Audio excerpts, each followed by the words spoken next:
All right, Tracy, you're up. Okay, pretty short administrator's report tonight because a lot of work has been going into the other things that you will hear about, but I don't want to let a meeting go by without, having you hear about blight. So our work with townships is continuing, although very, very slowly. We met July 23rd, which I guess was, I don't know, a week or two ago, and got closer to agreeing on language for an ordinance. The supervisors have sent the language that the folks seemed comfortable with off to an attorney for final review. Once it's finalized, then each of the 4 townships will have to take it to their township boards. So there's some work ahead, but we've gotten things moving again, if only slowly.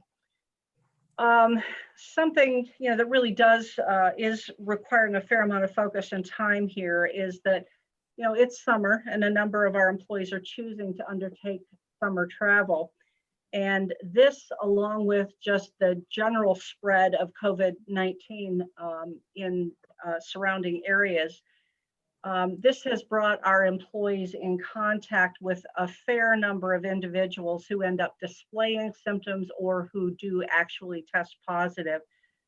So I've spent a fair amount of time conferring with department heads on the most appropriate course of action, given the particular facts of that situation, applying CDC guidelines, applying what information we have about that particular situation. But know that that's a very active thing here, and the more people travel, and the greater the risk, and it gives us more to talk about here. And knock on wood, we've not had a positive case among our staff that I'm aware of. And our numbers, the numbers that came from the health department just this afternoon, we're at 130 cases. These are cumulative, meaning over time, and we've lost 15 folks to this virus. We have a smaller number of cases and yet a higher death rate. Clinton has had 349 positive cases, but 13 deaths. We've had 15. Montcalm has had 162 cases, more than ours, but they're still reporting, and we kind of wonder about this, but they're still reporting just 1 death to this virus. We're hearing testing is so very important. Tomorrow, there is a COVID testing clinic in Greenville. They're going to be open from 3 until 7 p.m. They'll be at Baldwin Heights Elementary School. Take some ID showing, proof of your address. That you're in the district, but that's a free testing opportunity tomorrow from 3 to 7 in Greenville at the Baldwin Heights Elementary School. Beyond that, there's just been a lot of preparation for the negotiations as we've begun to talk, as we begun to discuss. I mentioned that we had the insurance meeting that happened on July 24th. And so we're beginning to hear from the unions about how they want to go on that. So really, that's all that I can think to report to you tonight, other than the discussions we'll have on these other issues. Thank you. Thank you. Any questions for Tracy? Okay. Commissioners, committee report. Chuck? Really didn't have much. Other than it appears like the schools are going to be able to open, hopefully. I think that's the plan.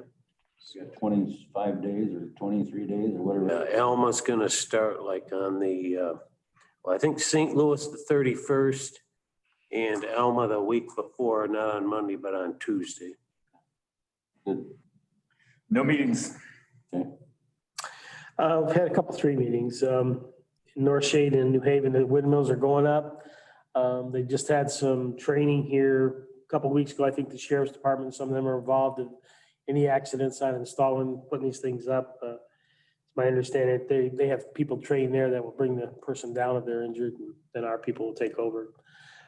So they seem to be happy about that, and it seems to be pretty smooth out there, really popping them up fast. And all the townships that I've met with, they're all concerned about revenue sharing, what's going on next year. But other than that, they're all talking about getting their roads, dust control, things like that. But yeah. time of year stuff. Oh, yeah, yeah. Dan, you got anything to report? No, I did not have any meetings, but in the next 2 weeks, I think I have close to 10. So I will be busy this week and next week. We just had a health board meeting before I went on vacation. Everything's copacetic there. Nothing to report on other than the continued fight against the pandemic. Okay, consideration of new business. We have the child care fund budget. And Lori's not gonna be here, right? That's Jennifer Wood, Oh, the child care fund. oh, Jennifer, I'm sorry. Is Jennifer on? There she is. Here I am. Good Okay, evening. I'm here this evening asking to have approval for the child care fund budget. This is our annual state budget that we have to submit by August 15th. I've put that in your packet along with 3 contracts that I'm also asking for approval in regard to Dr. Jacob White, Burgess Psychological Services and Partners in Change. Those are all open-ended contracts based on what the needs are for service for the juvenile delinquent population and the neglect and abuse families that we serve. So I've kept the numbers very similar to last year. I don't know that I made actually any financial changes because we just are not sure, as you guys have stated a lot in your meeting tonight. We just don't know what next year will bring. So I'm asking for your approval. all right, so we've got 3 different contracts, is that correct? Yes. Right, okay.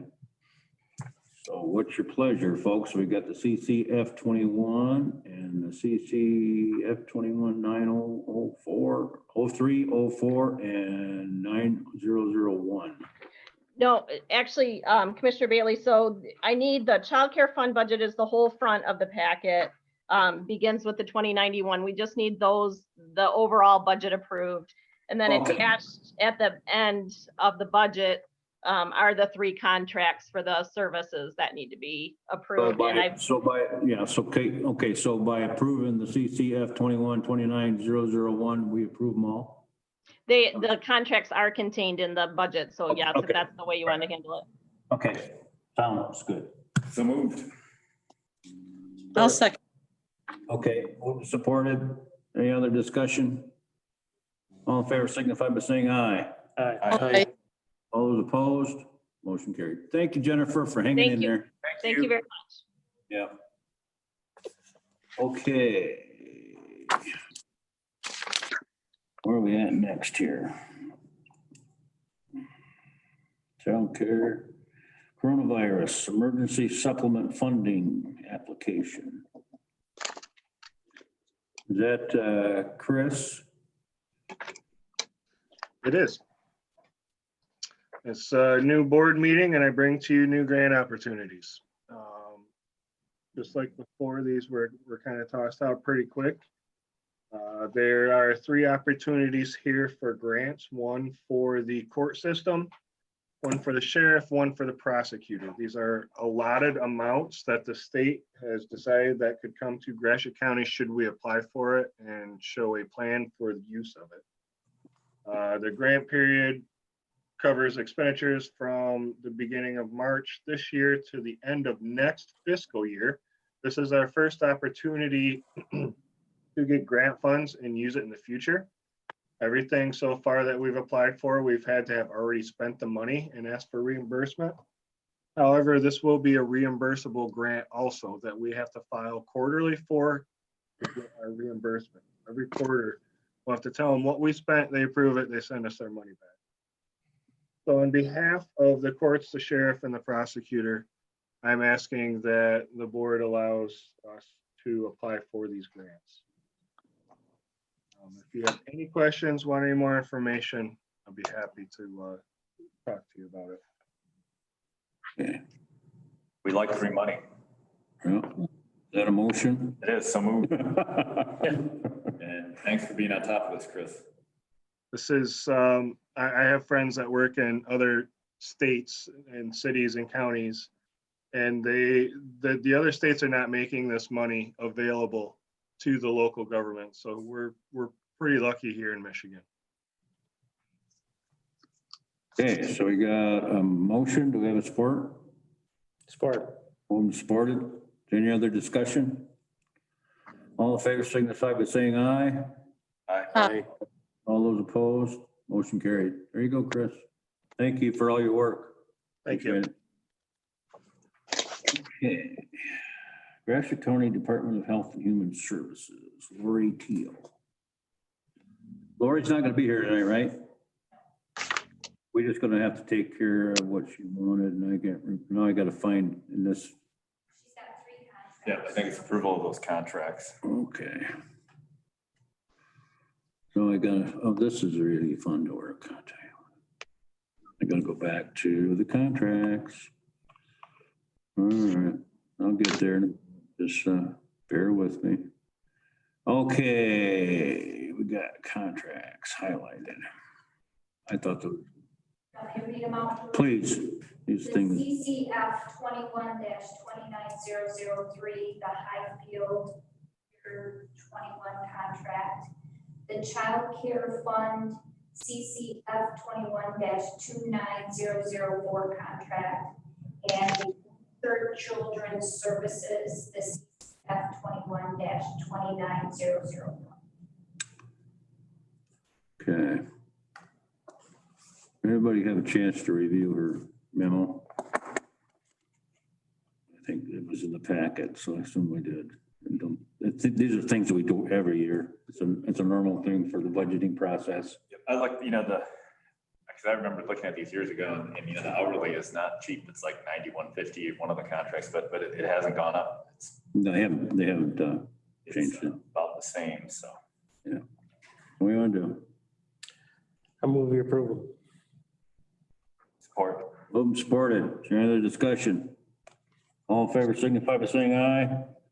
Aye. All opposed, motion carried. Okay. Surplus property policy. Is that you, Tracy? It is. We have a significant gap in our policies. We have a policy that tells us how to buy things, but we don't have anything that tells us what we can or must do when property is at the end of its life or at the end of its usefulness to us. So I've drafted, and Kaylin has edited, a policy for disposal of surplus property. That draft is in your packet. The policy draft provides that when department heads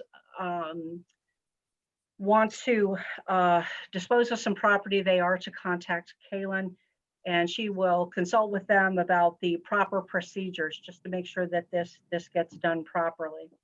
The policy lays out a sequence for surplus to ask, could this item go to another county department? Could someone else use it?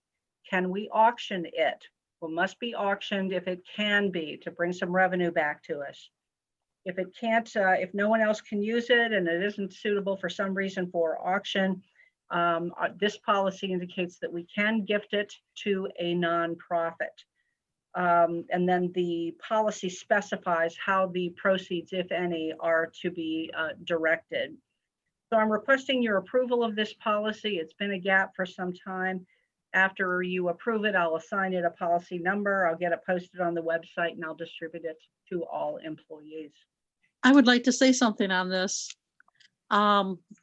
There was a time when we had the land out where the parks are and they weren't being used. And at that time, I believe now, and I think I can go back through my records because I've got all the books and I haven't had time to do that because of the, all the stuff going on. But first of all, we can't sell county property or give it away.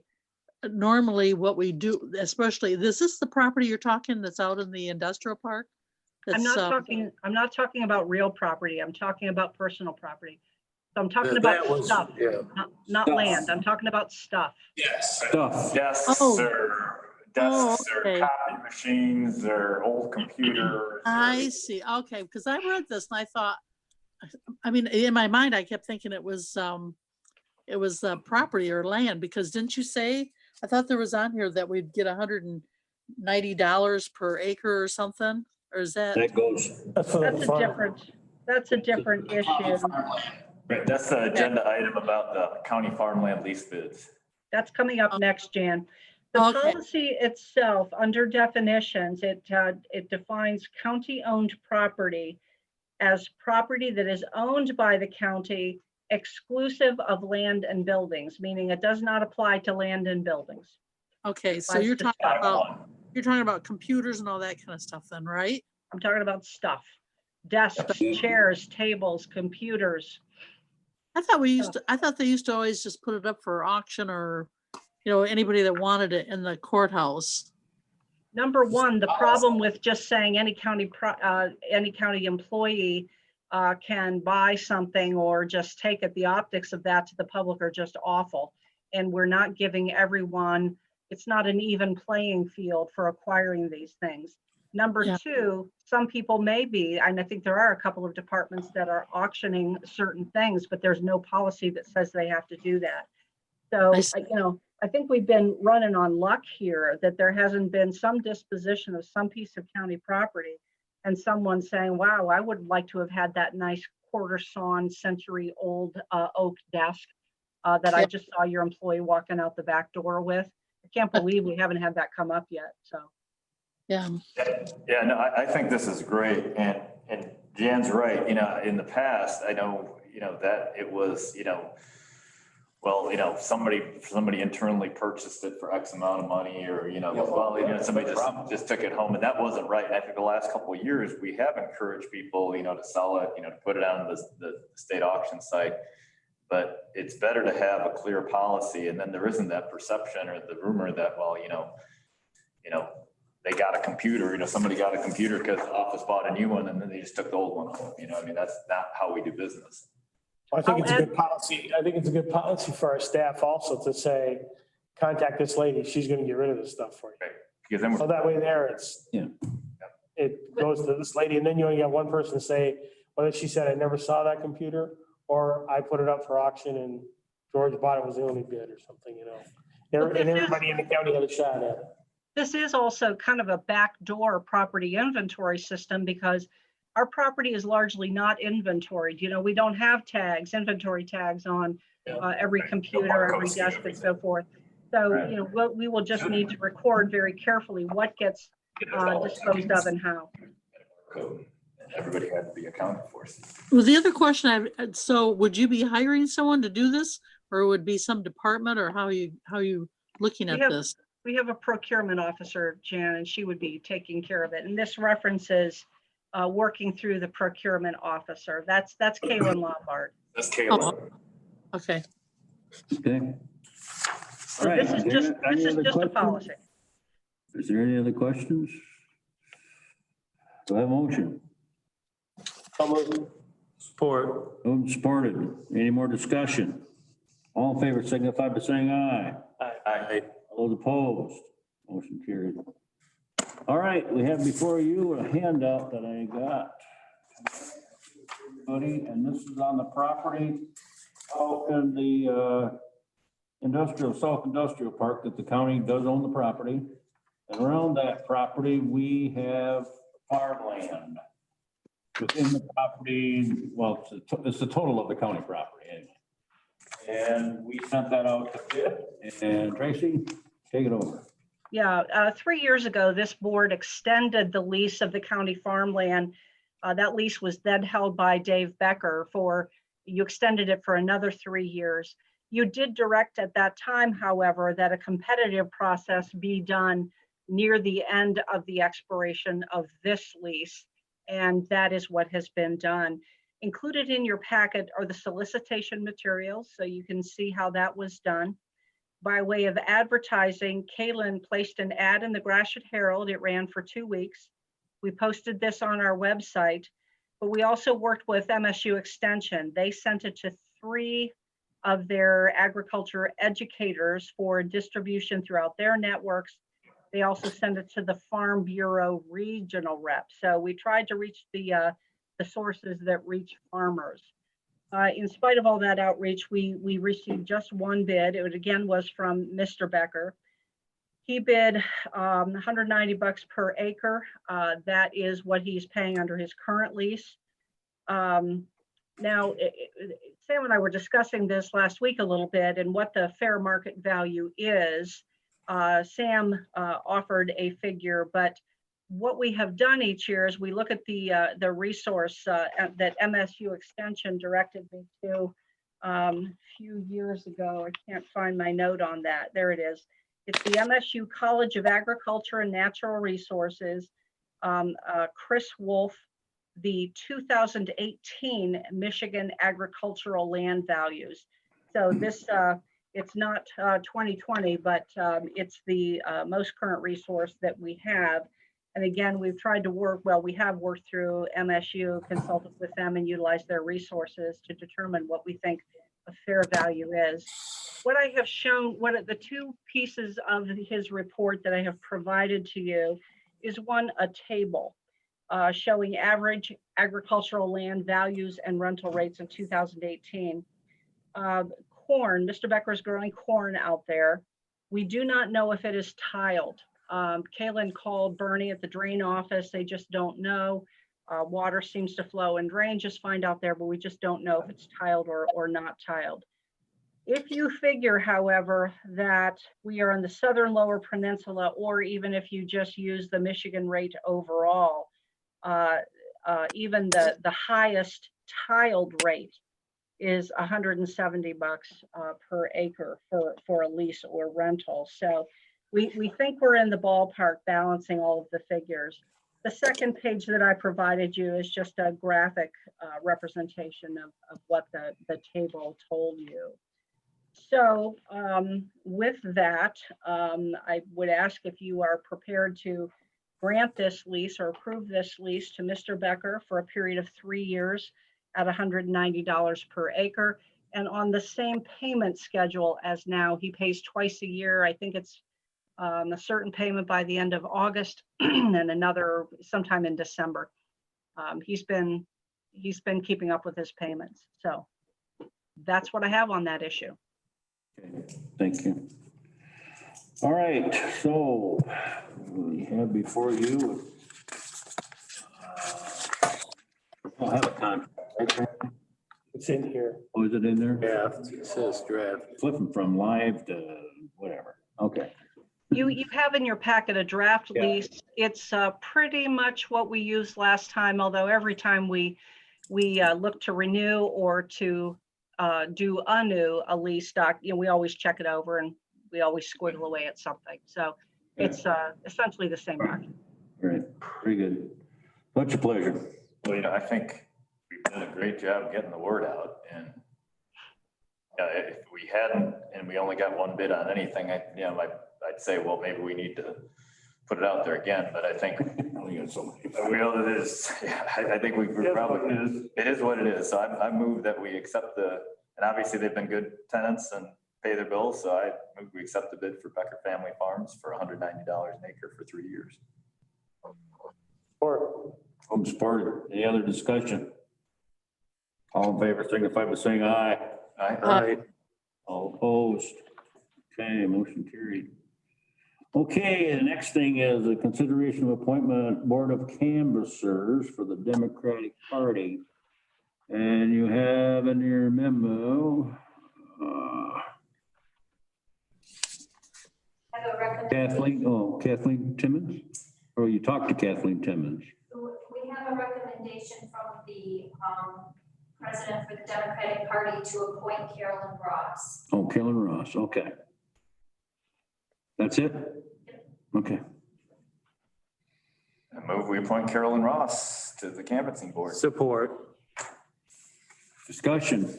All in favor, signify by saying aye. Aye. Aye. Opposed? Okay. Now I have on our agenda a contract I handed to you earlier. A simple grant contract that came to Rodolfo during these COVID times that have to be done right away. But we cut it back, but it has to be done, so. It's, let's see. Just a MVAA grants in Michigan.gov no later than 5 PM on the 14th. This has to be signed, and this is for, what is this for? Does anybody really know? Tell me real quick. I'm sorry, I don't know that I've seen that contract, so. I found it. It's a Veterans Service Fund grant. Right, and the way I read it, it's because it says, they haven't fixed, because they don't know what the budget's gonna look like, so they haven't determined the amount, and so this just basically, it says, that this is a placeholder for funds, so it just gets us in line. Yeah. Gets us in line by the first deadline, so we're eligible, and I'm guessing. It's like the $25,000 deal is supposed to be, And it's just one of those we got. I think we need to apply for it. Yep, absolutely. Yeah. So move support to, or I guess I'll just, So do I have a motion? looking to apply for this grant. Support? Any other discussion? All in favor signify by saying aye. Aye. All those opposed? I believe that's what we're paying this gentleman, this other guy there on. Don't have any unfinished business. Fiscal year 2021. Any other public comments? No. Okay. Do we have any other business come before the board? I would just like to say, Mr. Chair, that it's going to take a moment to get us off of live. So once you adjourn, you may still be streaming for a moment, so that you know. All right? All right, thank you. Mhm. If nothing more needs to come before the board, I ask for adjournment or a motion to adjourn. So moved. Support. Adjourned.